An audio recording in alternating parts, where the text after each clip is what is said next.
Hello, guys. Welcome to another edition of Migs Musts.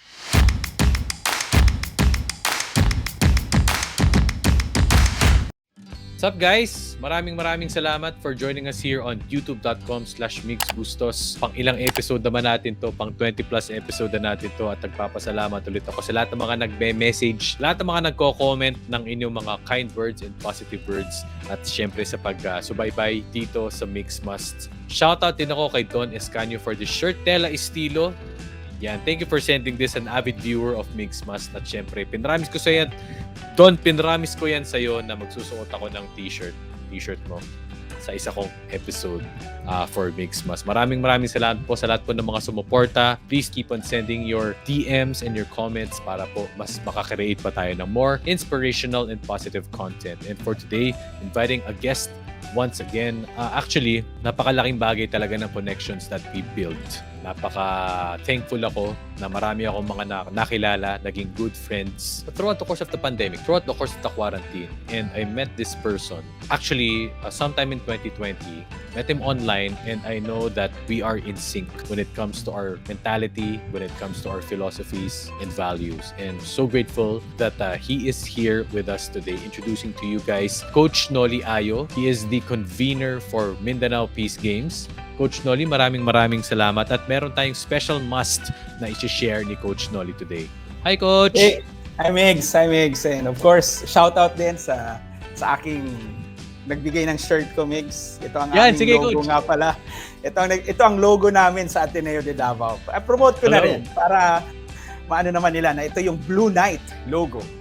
Special shoutout sa aking college sports officer na si Demi Garcia for giving me this shirt. Ay, gusto ko rin mag-shoutout sa Ateneo De Davao. Nagturo tayo dyan sa Ateneo De Davao Academy for Lifelong Learning, and si Coach Noli ang nagrekomenda sa atin dyan. So, saying hello to the Eagles from Ateneo De Davao. Maraming salamat. And for today, ang ating topic for today is must share kindness. Si Coach Noli ang nag-isip na to. Pinaisip ko pa talaga si Coach Noli kahit siya ang guest. Pero syempre, gusto ko, guys, kapag mag-i-invite ako ng guest, yung sa kanila manggaling. Dahil ibig sabihin nun, yun yung kanilang nasa puso. Coach Noli, bakit must share kindness? Yeah, I mean, thank you, Migs. Thank you for inviting me here, and of course, hello to your listeners. Kindness. Siguro alam mo sa panahon ngayon, Migs, when I think patience are parang shorter with all the things happening in social media. Election is coming, and you know how paano nagkakahati-hatian tayo because of elections. I do really believe that we need more kindness in this world. And Migs, hindi lang ito dahil tinanong mo ako, isa to sa mga lagi kong tinuturo, lagi ko itong napapag-usapan kasama ng aking asawa na parang you will never really go wrong with kindness. You'll get hurt because you might have shared kindness to the wrong person, but you'll never go wrong with kindness. Totoo yan. Pwede ka masaktan, pero hindi ka magkakamali. Laging tama kapag nagbigay ka ng kindness. Coach, yung pagiging kind, yung pagiging mabait sa kapwa, no? Is that for you easier said than done? At times. Yeah, at times, Migs. Yeah. Kaya dapat paulit-ulit. Hindi madali. Para siyang muscle memory siya. Diba sa basketball, layup kaliwa, layup kanan, kahit magaling ka na, pero gagawin mo pa rin. I believe that's the same thing with acts like kindness. And ang kagandahan, and ito ako naniniwala ako rito, ang kindness kapag ibinigay mo sa isa, posibleng maibahagi niya rin to sa iba. Mahilig ako mag-jogging, Migs. And every morning here in our subdivision, I discovered something very interesting. I'm not saying, ito yung act of kindness by sharing a smile. Pag nagja-jogging kong early morning, may mga nakakasalubong akong tao. Pag malayo pa lang, I'm sure nagja-jogging ka, pag malayo pa lang seryoso ang isang tao. Seryoso ang mukha niyan, parang hindi naman niya nakangiti mag-isa eh. Laging seryoso yan, nagja-jogging, nag-walk. Try saying hi or try smiling. And most of the time, they give back to you that same thing. They also say hi or they smile. And nagkataon lang, dahil dalawa lang kayo, ibinalik sa'yo yung ibinigay mo. I see it as kindness. Kind wave, kind smile. I believe that the same thing goes with an actual act of kindness. Kapag perong isang pagkakamali, ang isang service crew, na isang pagkakamali o shortcoming, ang isang bagger sa department store, may pagkukulang ang isang waiter, ang taxi, and then you said, okay lang yan. I think it goes a long way. I think lalo na dahil sa panahon ngayon, mahirap, hindi natin alam kung ano yung context ng isang tao. Ito yung natin, yung parang never judge a person by a single act. Because you never, lalo na kung hindi mo kilala, baka he or she's just having a bad day. I think. Tama yan, coach.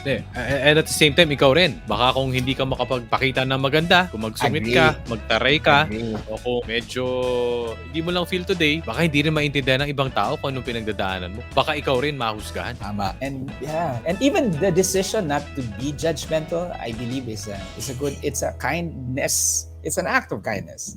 Yeah, totoo yun. Kasi coach, mahilig tayo mamintas eh. Diba? As a culture. Or maybe as a people. From all over the world. May judgment. Diba? Ay, ba't ganun? Ay, kasi mga marites. Mga marites ngayon. Mga tolits. Diba? lahat ng Marie. Hindi, pero kasi yun nga, no, coach, yung mga ganung bagay, parang ang dali nang gawin, di ba? Na pag-isipan na masama, husgahan ng isang tao, ang dali nang gawin. Pero yung pagiging mabait, yung taking that extra mile to not think of the negative thing, parang effort siya. Napansin mo ba yun, coach? Yeah, and Migs, it becomes even an effort kapag di mo pinapractice talaga. Correct. Diba? Pero pag, yun nga, I mean, totoo yun. It's an effort, especially, again, if you're having a bad day. At pag, you have to remind yourself that. You have to teach it, especially sa mga bata. Iniisip ko nga, saan ba nagagaling tong bakit ako naniniwala sa kindness? Hindi ko maalala na itinuro to sa akin ng aking mga magulang. Siguro pag binabalikan ka natin, I remember, di ba yung winning still, Migs? Winning still. One of the recent things I did is, I sent a book to my high school English teacher. A copy of the book to my high school English teacher. Tagal ko siyang di nakita, hinanap ko talaga siya. Meaning, I asked a friend to send me kung paano ko siya mahanap sa messenger. So, and I wrote this note, Migs. Sabi ko, you're the only teacher who gave me a grade of A in my entire years in education. You can never imagine how that confidence made me feel about myself. I still remember her as the only teacher who gave me an A. That to me, that was kindness of her. Hindi ko nakakalimutan. I believe it's the same thing. If in the right time, ibinigay mo ang isang pag-iintindi, pag-aaruga sa isang taong nangangailangan, hindi niya yun makakalimutan at pwede niyang ibalik yan sa iba kahit hindi niya ibalik sa'yo. Or baka naman, coach, kasi magaling ka talaga sa subject. Tsaka nag-aral English ka yun, Migs. English yun. Alam mo yun, kaya nga sabi ko, alam mo yun, binalik ko talaga, sabi ko, ma'am, parang just so salamat talaga at at pinaniwala niyo ako. Kasi nabago yung pananaw ko sa sarili ko eh. Kasi, alam mo yun, pwede niya masiguro kung binigyan ng B+. Alam mo, nagturo ako. I'm not sure kung nagturo ka. Nagturo ka sa mga alam mo yung mga between an A and a B+.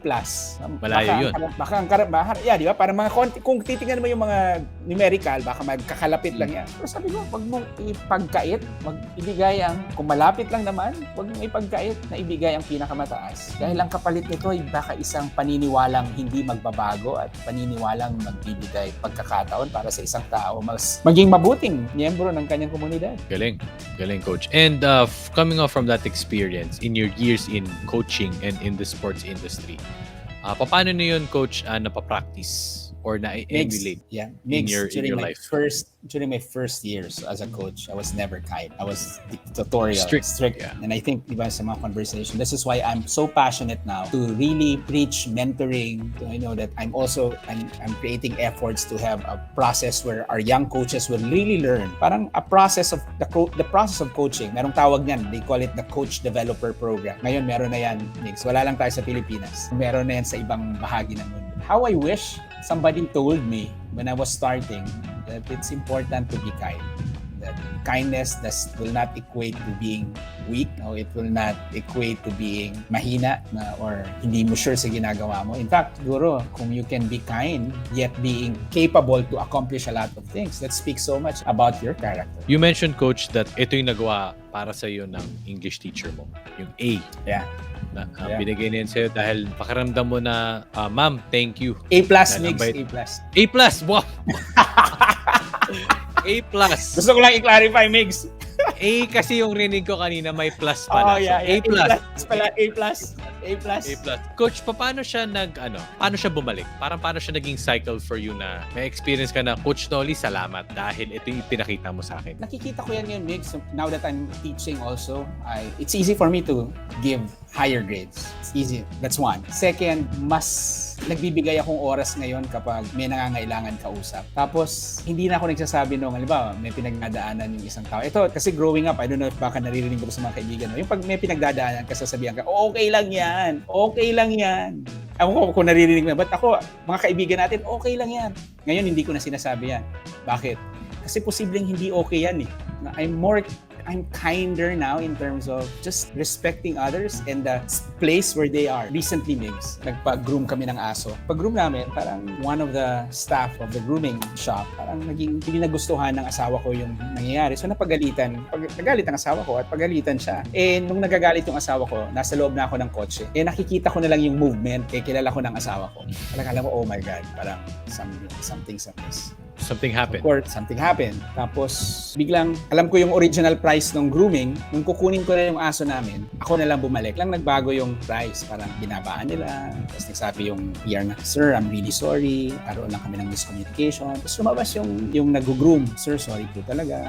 Siguro concerned din sila baka magreklamo kami sa may-ari. Alam mo naman yun, di ba? I mean, and ako, sabi ko, ay, pwede ko naman tinanggap ko na lang yun. But sabi ko, hindi ko alam kung anong pinagdadaanan nila, lalo na sa hirap ngayon. So I said, sorry din because we had to be in this situation. I really gave them an amount big enough for them to really share a good box of pizza. Kasi alam mo yun, lalo na ngayon yung kita, mahirap kitain yung pera, marami nawalan ng trabaho. Domino effect yan, di ba? Pag nawalan ka ng trabaho, yung impact sa pamilya mo, sa galaw mo. Ako, going back to that story dun sa pet shop, just want them to know that. Tas nag-text pa sila sa akin. Parang, sorry po sir.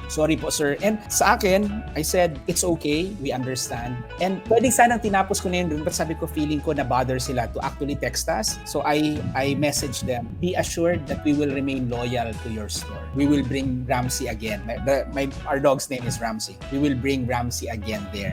Gusto ko lang malaman nila na for whatever it's worth. Again, you'll never go wrong with kindness. Coach, follow up ako. It takes a whole lot it may be just a text, but it takes a whole lot to actually send it to them. Go the extra mile to do it. Kumbaga, siguro in simpler terms, kayo yung naagrabyado, pero ikaw pa yung that came out, went far and beyond. For you, Coach, where do you get this mindset? Kasi nga sabi mo na nga kanina, kindness is not only done overnight. Being judgmental is not only be done, overnight, etc. Can you take us through that whole process? Migs, again, mahalaga rin yung pagpapalalim talaga ng karanasan. Reflection. And I think siguro we grew up in schools that value reflection. Sa Ateneo, sa Lasal, we were taught to really value reflections. Alam mo yun, na hindi lang matapos nangyari yan. Ano ang natutunan mo? Ano ang nagawa mo? Paano ka mas mapapabuti? And sa tingin ko, nakatulong ang sports doon. Because di ba, as a coach, bakit ako natalo? Tama ba yung ginawa ko? At kung regular kang naglalaro, kung regular kang natatalo, at regular ka rin nananalo at pinapalalim mo yung karanasan mo,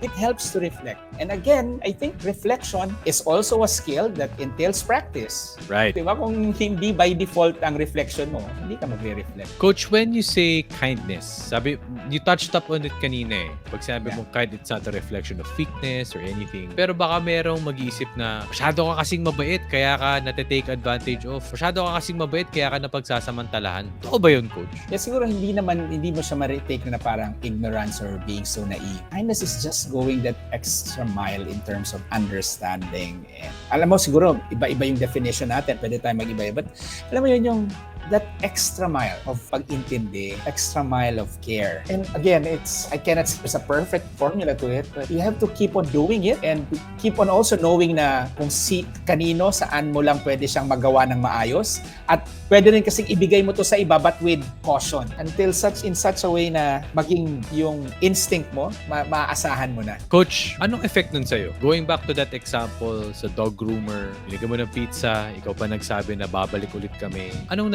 effect sa'yo nun personally on that act of kindness? It made me feel better. I became more mindful of when I go back to that shop. Proactive na akong ngingiti. Proactive na akong iintindi sa pagpaliwanag nila. I'll be more careful also in making sure that I am patient sa alam mo, yung tatay ng best friend ko, maganda to. I think in one time we were having lunch sa bahay ng best friend ko. Sabi niya na, alam mo, kung mataas ang expectation mo, parang we were talking about isang waiter who really pissed us off. Kung mataas yung expectation mo dyan, siguro dapat siguro hindi yan nagwi-waiter. Siguro may iba siyang ginagawa. Pero at the moment, yun yung kaya niya. So give him a little bit of understanding too. It wasn't kindness, it was more of understanding. But ang parang tayo, ito to Migs ha, parang bakit pag nagtitinda sa mga tiyangge, nagtatawad tayo, pero hindi ka nagtatawad sa mga mamahaling signature shirts? Di ba? Mas dapat nga, huwag ka na magtawad dun sa mga nasa ilalim ng init. Kasi mas matrabaho yun. Pero yung mamahal na signature shirt, di ka nagtatawad. Ang mahal-mahal nun. I think, same thing. Pag nandyan, yung lalo na yung mga serve sa atin, yung mga daily grind na just to earn, they have to do 8 hours of hard work. Tayo big, sometimes we just show up, we just talk a bit, and we earn more than a daily wage. Di ba? Naka-aircon pa tayo. Parang, alam mo, Coach, ang reflection ko dyan, Coach, don't mind me, giving my input, my heart is racing in a good way when you...